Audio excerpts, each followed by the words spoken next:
Hello, my movings, and welcome back to another Fashion channel. I'm Jacob, Jacob Books Corner, and today let's talk about my May wrap up. In the month of May, I read a total of 30 books. The breakdown of that comes out to be over 9,000 pages. My average star rating over the course of the 30 books was a 3.55, and I read for a total of 20 days, which is pretty good for me. Don't know how many days. I mean, I have a chart page in my bullet journal where I do have like all the days that I read. You guys can kind of see which months I read more of, like February, which I'm pretty sure was like a big, no, I think that was like a low. Was that a big reading month? I don't remember. March was a huge reading month, but you can see I mostly read towards the end.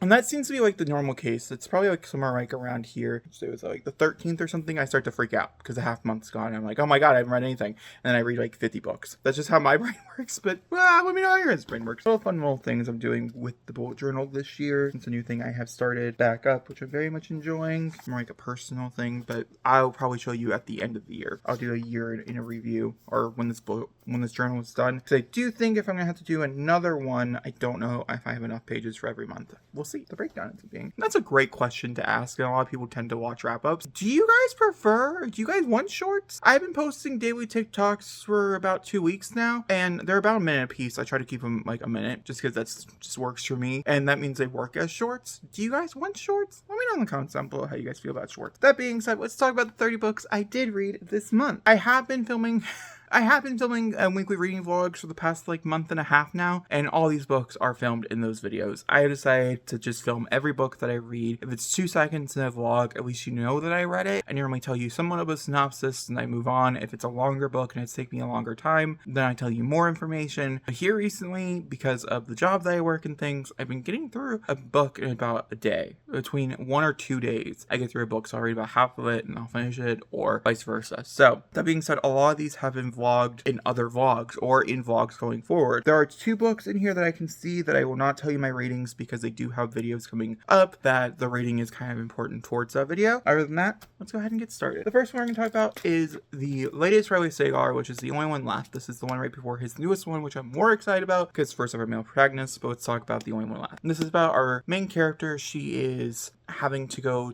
caretake for this house. She was convicted of murder of her mom, and her job got saved away because a part of that was she was a caretaker for her mom, and her mom OD'd and died. So she is sent to this house to take watch over this girl, or watch over this woman who was convicted of like 8 murders or something along those lines, and she is there to make sure that she's well, and then she ends up realizing she can write her life story and get all the answers. And then the stories, you know how it goes. It was a messy ride, I think is the way I'm gonna put it. For me personally, it ended up being a 2.75 star. I enjoyed other aspects of this book more than other ones, but the part that really sucked for me personally was the longevity of it. So it only took me a few days to read. After I finished the book, and I had to push myself to the end, because I would say probably about here when all the shit started to hit the fan, I really just stopped caring because the plot twist didn't make sense. Everything that the characters were talking about didn't make sense. It just logically to me, it wasn't a fully thought out book. Like, even though, yeah, some of these things I feel like could like work with others, I don't really like the payoff. I came up with some really good ideas and theories while reading it that I felt like were better than the actual execution, in my opinion. No offense, Riley. You do write some good books, but you also, well, you don't. This is not by far his worst book he's ever written, but it's also not my favorite. It's not campy like the last one was. I could like say, oh, it's campy, so it's fine. This is not the case either with this one. So it was a 2.75. I just didn't really care for it. But if you read it, I'd love to know your thoughts in the comments down below. This is not in any vlogs because this vlog ended up having scrap based on time. Everything else should be in a vlog that we talked about, hopefully. That being said, let's move on to the next one, and that is The Sun and the Star by Rick Warden and Mark Oshiro. I do plan on picking up more Mark Oshiro this month, which I'm really excited about. And as a Niku D'Angelo adventure, this is the final book in the Percy Jackson, or the Camp Half-Blood series, essentially. My review will be coming out next week, I think it is, which is great. I'm happy that I end up getting pushed off till June. This is such a gay book. It's gayest to its forefront. I cannot tell you the rating because I do keep Percy Jackson ratings hidden until the release of that book, until the release of that vlog. For me personally, I really thought it was going to come out in May because I read this like in the very beginning of May. It was the second book I picked up and things. I had a really good time. I can't really tell you too much about the plot because it contains a lot of spoilers and stuff. All I can tell you is that a character named Nico and a love interest is all I will say, as they have to go to hell.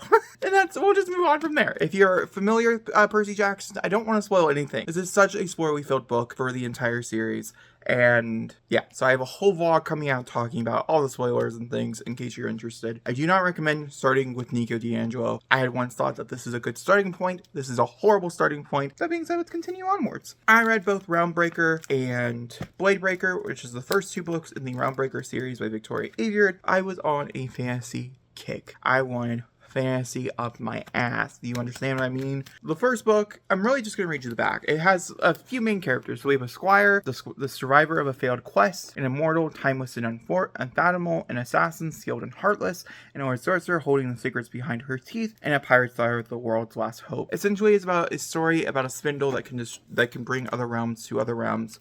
And once that spindle has enough power, it can destroy a realm. And so we are following one of our main characters as she has a spindle of her own that can break the spindle that can destroy the realms and stuff. And so that's why it's called Realmbreaker, and that's why it's called Bladebreaker. This one went on a 4.5. It was so excellent. I couldn't really tell you anything about it. I'm not gonna lie to you. These books are so good and they're so intoxicating, and I remember them as soon as I start them again. Like, I have no right of mind that I'm not gonna remember anything when I start Fatebreaker this month. At this very moment in time, they're a bit spotchy. It is a completely new fantasy world. It's not even portal fantasy. It's just like drop you down into this whole new world. You're just trying to figure out everything, and so it's a lot of information to take in, and they're very long. Bladebreaker, however, it's one of those perfect sequels in my opinion. It was a 5-star masterpiece. Could not recommend enough. Victoria Aveyard, I have so much trust in you. Then in between that, I also picked up The Fragile Threads of Power by V. Schwab. I was so excited to pick up a V. Schwab this month, and I was so utterly disappointed with the book that I didn't end up picking up. I landed on a 3 for this one, and I would recommend for people of the series. I'd also very much recommend if you're reading The Fragile Threads of Power, read them right after you finish. I recommend doing a complete reread, a Conjuring of Light series, or the Shades of Magic series. I recommend you starting completely over from the first one, read all 3 of them back to back, and then pick up Fragile Threads of Power. I feel like you'll have such a more greater time. For me personally, the characters that I did get to see again and get to relish in some of those ships and things that we all love was not enough to carry this book, and that's all for me it was going for. I didn't feel like the plot had enough stakes. I didn't think it was interestingly enough or anything out of those lines, and it jumped around too much as well. I couldn't really handle a character long enough and then they were gone, but it also felt like it lasted for years. I haven't read a book like this in such a long time where I personally did feel like if I continued to read it, I feel like I could have just like, oh my god. Like when it was over, I was happy that it was over. Which is not one of my favorite things to say about V. Schwab. I'm just going to be honest with you. This is not my favorite of hers. I will continue picking up this author. She is an auto buy for me. She's an auto read for me. I will also probably continue in this series. Do not get me wrong. I probably won't take my own advice and read them all over again by the time the next one comes out. I probably will just be like, hey, I'll read a synopsis. Next one I read was Road of Bones.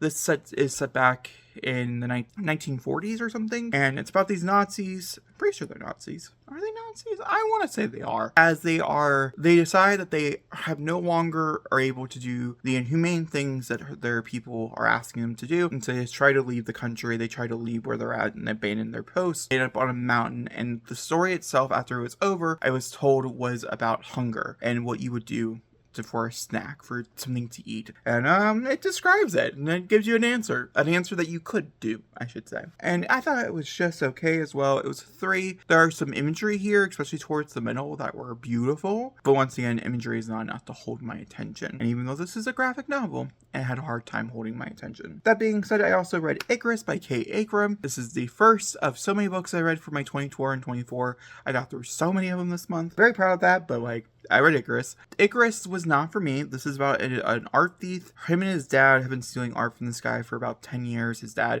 is like a really good artist, and he copies all of them down and sells them for a huge price, but he keeps the like original type of thing. Well, he goes to steal another piece, and he ends up meeting a boy there. Icarus as a character is in like love with everybody. There's girls, there's boys, it does not matter. Everybody's in love with him. Everyone wants to do things with him. I did not care for the writing. I did say in that vlog, and I have said in other places as well, they'll pop up a few other places throughout the next few months, that I would have physically read it instead of listened to it. I think I would have enjoyed it better. I'm not sure if Kay Akram is the author for me. But also, when I think of Icarus, this is not the story I was expecting to be told either. That being said, I also picked up The Reappearance of Rachel Price by Holly Jackson. This is the next 5-star prediction video you'll see from me. I just put one out, which we'll talk about that book in a little bit. But with that one being said, I cannot tell you the rating because it is a 5-star prediction.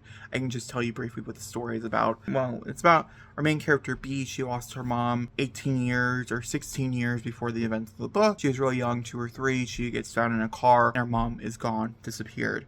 Then 18 years later, her dad is filming a documentary based on her mom's disappearance for money, and her mom reappears, and it's all that ensues. Once again, I will have a video talking briefly about spoilers like I did for this past one, but also like just in general, my thoughts and opinions on the book. Next one we're here to talk about, I did not finish, which how it would feel to float. Like, I actually probably recommend to people who liked Icarus probably to read this. It's a very similar writing style where it's very quick, very fast, very little like in between the lines type of things. It's about a girl, if I like vaguely remember, I read the first 140 pages of it, and I just couldn't take the character, I couldn't take the writing style or anything anymore, and so I did eventually, like I said, DNF it. I understood kind of where the author was coming from when writing this book, but it was not enough for me to like fully invest myself. It's about a girl who's going through a lot of mental illness, and she has turned to telling her story, I guess. I just didn't really care for it. Once again, I do not have a good pitch for you, but I normally don't have a good pitch for books I didn't finish. Then I picked up House of M. The best way I know to describe House of M, this takes place in the middle of a bigger story. So essentially, Wanda is, oh my god, some spoilers. I guess I can't really tell you what House of M is about. I can tell you this much.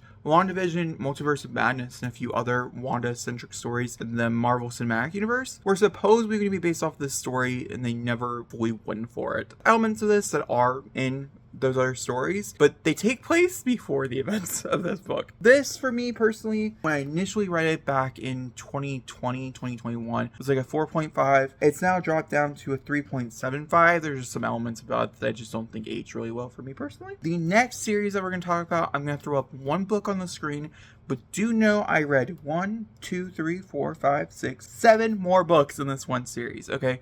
I just don't feel like sitting here and telling you all the volumes I read and throwing up all the volumes individually when I can just throw up one volume. I'll throw up whatever cover I think is the best, and you can just deal with that. I read Buffy the Vampire Slayer reboot series from Boom. Buffy the Vampire Slayer reboot series is something that I started to review and like have like monthly reviews of on the channel when it came out. I think it's over on Jacob's Here and then Jacob's Books Corner section before Jacob's Books Corner became its own channel. I had heard murmurings that it ended, and I was like, did it end? And then I realized it did end with 10 volumes, and I was like, okay, I'll check it out. I'll finish it. This is an alternate universe Buffy story. I already didn't really like it, and so I'll just read you the ratings as they go on. So I started with volume, I want to say it's volume 4 is what I started with, which was after the crossover that they did with Angel. I gave that one a 4. I enjoyed myself. And I was like, oh, maybe this wasn't as bad as I remembered. And then it just kind of slowly went downhill. Volume 5 was a 3. Volume 6 was a 3. Volume 7 was a 3.5. Volume 8 was a 3. Volume 9 was a 2.75. And Volume 10 was a 2. All I will say in non-spoiler fashion, can we please stop with the multiverse? And that's all I'll say. Moving on. Once I finished all of this, and I was like, oh my god, I need something else to read, something that will cinch, you know. I picked up Funny Story by Emily Henry. Funny Story was a 5-star read. It was beautiful. I loved it so much. This is about Daphne and Miller. They're two love interests. They're two people that they thought they were gonna spend the rest of their life with, ended up leaving them, and were going to marry each other instead. And so they start a fake dating relationship to get back at those two people. And I loved every minute of it. I just love Emily Henry's writing so much. The audiobook was narrated perfectly. I read it in a single day, and I wasn't even able to do that. Like, started thinking, okay, I read the last like 2 Emily Henrys in a single day. I don't think I'm gonna be able to do this one. I surely fucking did it. I stayed up later than I normally would stay up to finish this book. I loved it so much. Perfect 5-star. Could not recommend enough. And then I read Attached to the Hip. I don't think I'm gonna spoil what the rating is. This is another 5-star prediction. This video is out in case you want to see it. I'll also link it down below, and if I remember, I'll link it in the cards. Attached to the Hip follows a girl named Avi as she decides to take reins of her own life after being told she has never done so.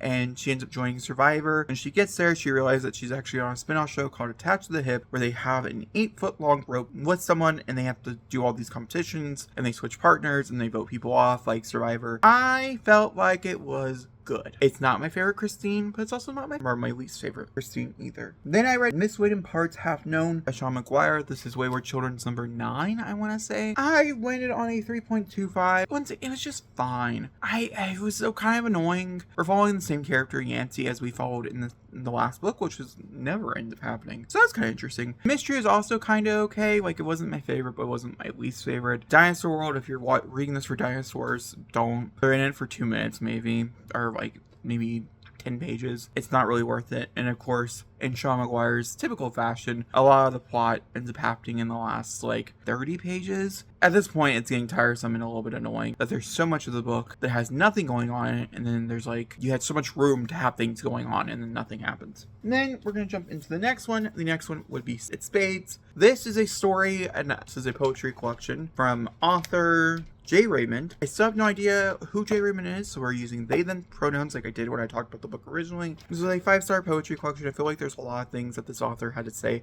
about love, loving a person, loving themselves, whatever it might be, so beautifully. So many long poems I just adored over and over again. Would recommend if you're into poetry. I think you'll get something out of it. Then the next one I read was Spellbound by F.T. Lukens. This is the first ever F.T. Lukens I've ever read. This is about our two princes. We have one character brilliant magic, but he has no magic abilities, and we have Son, who can see magic like crazy. They are apprenticing for two people who hate each other, and they have to solve something in the middle of it. It was super fun, super cute. I really like the relationship quite a bit, and I'm really excited to read F.T. Lukens' upcoming adult. Well, I think it's going to be quite good. I'm also really excited to read several others from this author as well, as this author has been on my list to read for such a long time now. But I'm just so happy I'm finally picking up their work and being able to enjoy them. Then I finished A Game of Thrones by George R. R. Martin. This is a book I picked off my unread TBR shelf, and I landed on a 3.5. To be fair, it's so much like the source material that it's based on that I was kind of bored through parts of it. And the newer stuff I was like, either was parts that were added in later on or parts that I just didn't really care for. So it's just a 3.5. I do think I'd probably like it better if I would have read it before I watched the TV show. I would have got all those surprises and all those fun little twists and things. But also, it's so much politics and fantasy. I don't read fantasy for politics. Obviously, every fantasy book has some type of politics in it. Even the book I'm writing currently, which is middle grade, still has some type of politics in it. I realize I am a war fantasy girly through and through. If I'm picking up really high fantasy, I really like a whole new fantasy world that's based on war fantasy. My favorite fantasy of all time is Portal fantasy. That is what I realize.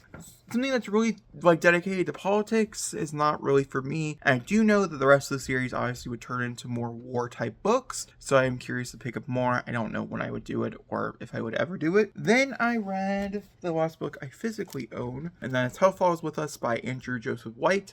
This is a 5-star read. Thank God I needed another, and it came through. This follows our main character Benji. He is a trans main character, and him and his dad are running away from this cult, and his dad is brutally murdered in front of him. That happens in the first 3 lines of the book. He is saved by these LGBTQ youth, taken in, and they are here to take down the cult that he was running from, essentially. It is a post-apocalyptic story. It takes place in a world where religion takes over, and the thing, where the people are like, oh my god, it's happening. I can't remember what it's called, but you know what I mean. It happened. Okay? It got really fucking weird at the end. Okay, it's very gory, very graphic in a lot of senses, and I don't think it'll be for everybody, but if you really liked it, oh, thank you. Because I loved it too.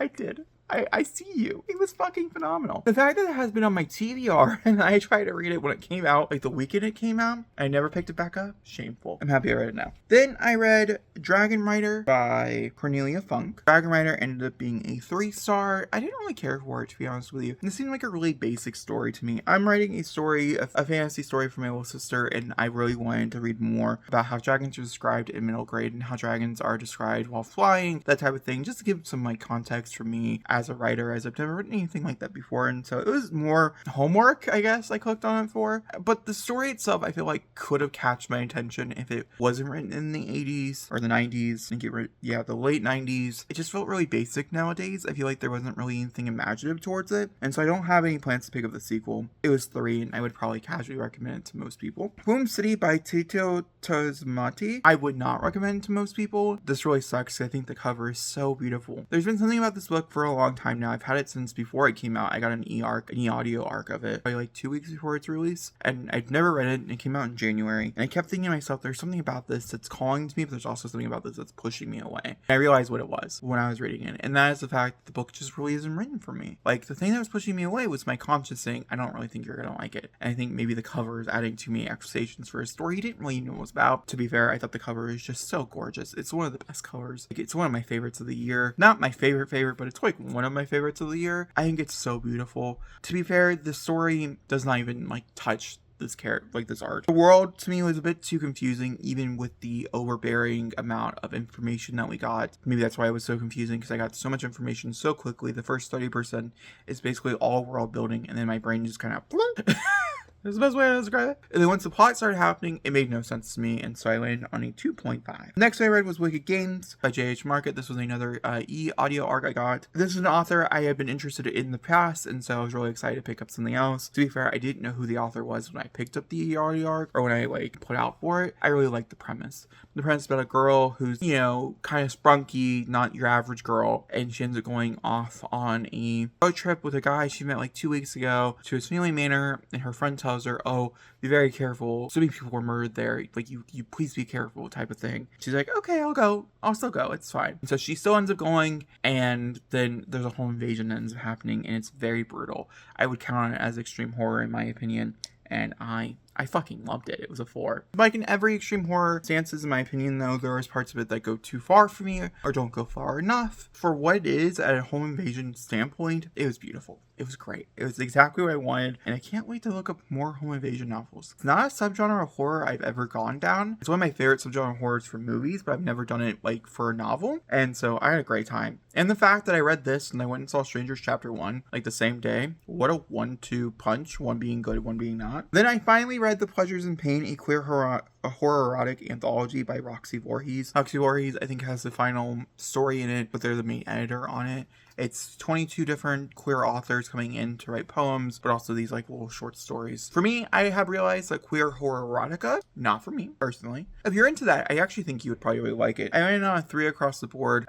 In my review, I have a few of my favorite stories. I can't remember what they're called. I think one's called Paper Cut or something. I enjoyed some of them, but most of them I didn't really like, and it is what it is. The next one I picked up was The Mystery Writer by Story Gattelli. This one, oh guys, how do I even describe what I went through while reading this book? Because it was mind-bending to go through. It's a story that has a great premise, mystery literary novel, which means that it's not typical thriller. This went really weird by the end, so I really don't know what to classify it as. It simply follows a girl who is trying to figure out her life. She ends up wanting to become an author. She ends up going to the cafe that a lot of author goes to in the city, and she moves to America for her brother, and she ends up meeting a really famous author who's backed by this amazing publishing house, and they end up in a pretty romantic relationship before he is brutally murdered, and she has to solve that murder because she's kind of being the one suspected for it. The last third is one of the worst last thirds I've read in the book in such a long time. I got a 2.5. I would not recommend. I probably won't be picking it more from this author either. There's a few other stories that have interested me, or covers that have interested me. I don't think I really like her writing. I will have to say there's this really cool conversation that happens towards the beginning that really blew my mind, and it was kind of told from both their point of views. It jumped back and forth without jumping scenes or anything like that. It was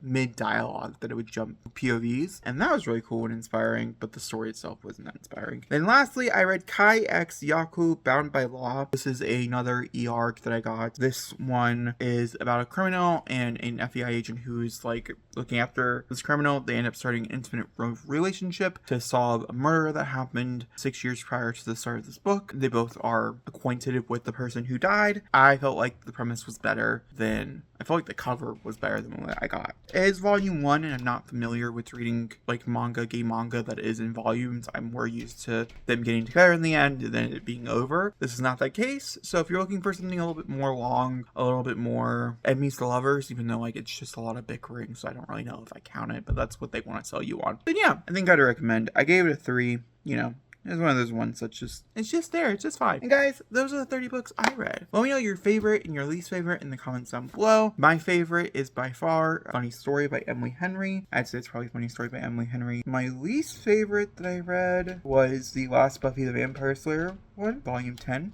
There's just something about that really irked my nerves. But that being said, let me know in the comments down below what those were for you, and I'll talk to you all next time. Thank you for watching, and goodbye.